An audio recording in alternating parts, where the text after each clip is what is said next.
Bonjour, Bismillah ar-Rahman ar-Rahim.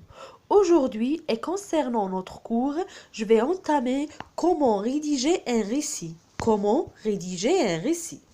Pour la première étape, il faut chercher des idées au brouillon, bien sûr, selon le genre de récit demandé. D'accord. On doit chercher des idées au brouillon selon le genre de récit demandé.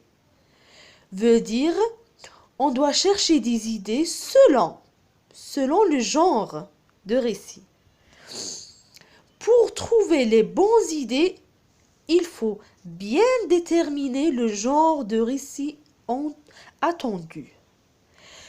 Donc, pour relever les bonnes idées, il faut quoi? Il faut d'abord bien déterminer le genre. On doit choisir et relever le genre de récit, puis on doit enlever les bonnes idées. Par exemple, un conte. Un conte. Le cadre spatio-temporel veut dire l'espace et le temps est imprécis. L'action se passe dans un passé indéfini. Veut dire, elle était une fois, c'est une formule bien sûr, et dans un lieu peut-être identifiable.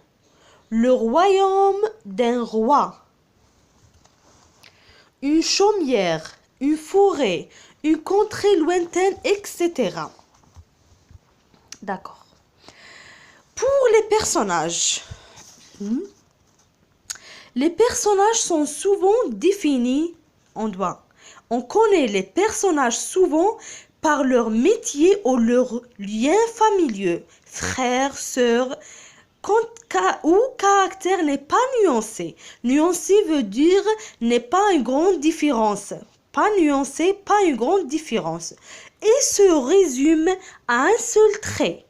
La belle-mère est cruelle. Le prince est charmant. La sœur est menteuse. C'est des exemples. Le paysan est naïf. La marraine est généreuse. Donc, l'histoire peut contenir des éléments merveilleux. Des animaux se transforment en êtres humains.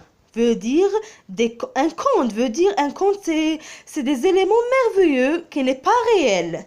Des animaux peuvent être humains, des humains, c'est irréel, bien sûr. Des personnages de la magie, comme une fée. Dans ce cas, elle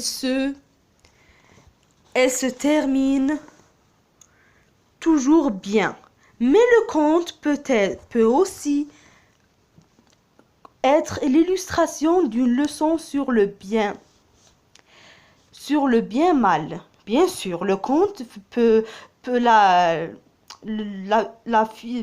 fin peut être mal. Il finit alors sur une morale. Bien sûr, toujours le conte se finit par une morale. D'accord. C'est la moitié du cours, bien sûr. Et je sais qu'il y a des débutants ou débutantes. Donc, j'ai choisi des mots difficiles.